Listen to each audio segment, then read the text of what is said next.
दोस्तों, ACL surgery में किस प्रकार का सेटअप रहता है, ऑपरेशन थिएटर किस तरह का रहता है, इसकी इन्फॉर्मेशन मैं आपको इस वीडियो में देना चाहता हूँ। तो पेशेंट हैं जिनकी क्या सर्जरी हम करने वाले हैं। आप ऑपरेशन थिएटर देख सकते हैं, ऊपर की साइड एक बार आप दिखाइए। ये एक मॉड्यूलर ऑपरेशन थिएटर होता है दोस्तों। मॉड्यूलर ऑपरेशन थिएटर की कुछ खास बातें होती है जो कि साइंटिफिक डिटेल्स होती है, हम उसमें नहीं जाएंगे, लेकिन आप समझ सकते हैं कि जो एयर है वो ऊपर से आती है, जिससे कि इन्फेक्शन के चांसेस बहुत कम हो जाते हैं। दूसरा आप देखिए, ये हमारा टाइमिंग मॉनिटर होता है, जिस पे कि ऑपरेशन की टाइमिंग आती रहती है। रूम का जो टेम्परेचर है कितना है वो आता रहता है, रूम की जो ह्यूमिडिटी है वो आती रहती है। अभी रूम का टेम्परेचर 23 है। हमारा जो टारगेट होता है वो रूम का टेम्परेचर हम 17 से 18 डिग्री के बीच मेंटेन करते हैं। अब आप देख सकते हैं कि कौन कौन से सामान इसमें काम आते हैं। ये देखिए, आप देख सकते हैं कि एक आर्थ्रोस्कोपिक कैमरा है।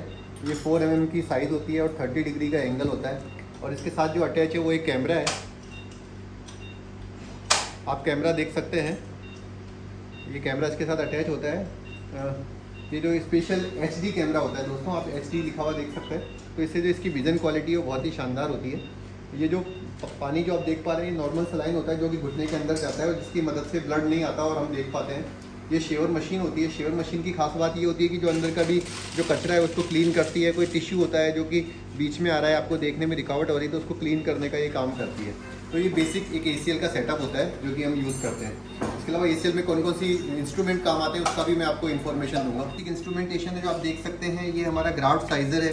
जैसे कि आपको पता है कि मैं ज़्यादातर 9 mm का ग्राफ्ट यूज़ करता हूँ, तो इसमें अलग अलग साइज़ हम ग्राफ्ट जब भी लेते हैं तो नाप लेते हैं और 9 या 10 mm का जो ग्राफ्ट है वो हम यूज़ करते हैं। ग्राफ्ट लेने के लिए ये इंस्ट्रूमेंट यूज़ किया जाता है, जिसे कि टेंडन स्ट्रीपर कहा जाता है।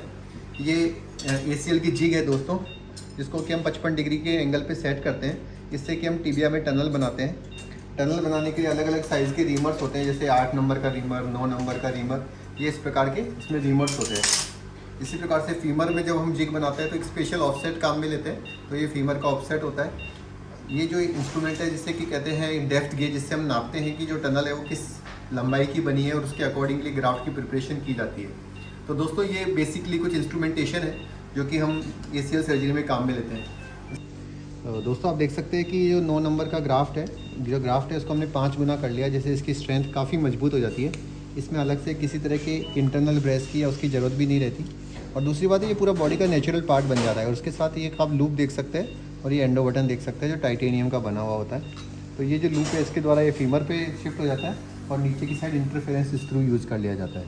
तो ऊपर तो रहेगा एंडो बटन और बीच में रहेगा ग्राफ्ट जो कि 9 नंबर का रहेगा और नीचे की साइड रहेगा टिबिया में इंटरफेरेंस स्क्रू। और आप देख सकते हैं कि जो स्क्रू है वो हम यूज़ कर रहे हैं, ये एक बायो स्क्रू है। बायो स्क्रू HA स्क्रू है, जिसकी की खास बात ये होती है कि अपने आप बोन बन जाएगा, इसको निकालने की ज़रूरत नहीं पड़ेगी, अपने आप बोन बन जाता है। ठीक है, तो ये बायो स्क्रू है जो हम यूज़ करेंगे नीचे की साइड से टिबिया को फिक्स करने के लिए। टिबिया की साइड से जो ACL ग्राफ्ट फिक्स होगा वो बायो स्क्रू से फिक्स होगा। और जब आप ऑल इनसाइड टेक्नोलॉजी यूज़ करते हैं तो ऊपर और नीचे दोनों साइड में आपको मेटल एंडो बटन यूज़ किए जाते हैं, तो वो डिज़ोल्व नहीं होते, लेकिन बायो स्क्रू अपने आप डिज़ोल्व हो जाता है।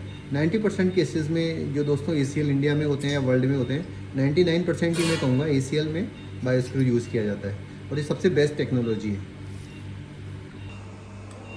ये एक स्पेशल टूर्निकेट मशीन होती है और इसका जो पर्पज़ होता है वो ये होता है कि पैर में जो ब्लड फ्लो है उसको रोकना। तो आप देख सकते हैं कि 300 का प्रेशर है, तो इस प्रकार से पैर में जो खून का दौरा है उसको रोक दिया जाता है 30-35 मिनट के दौरान, ताकि जब आप सर्जरी करें तो ब्लड की वजह से डिस्टर्बेंस नहीं हो। तो ये स्पेशल मशीन होती है जो काम में ली जाती है पैर में जो ब्लड फ्लो है उसको रोकने के लिए।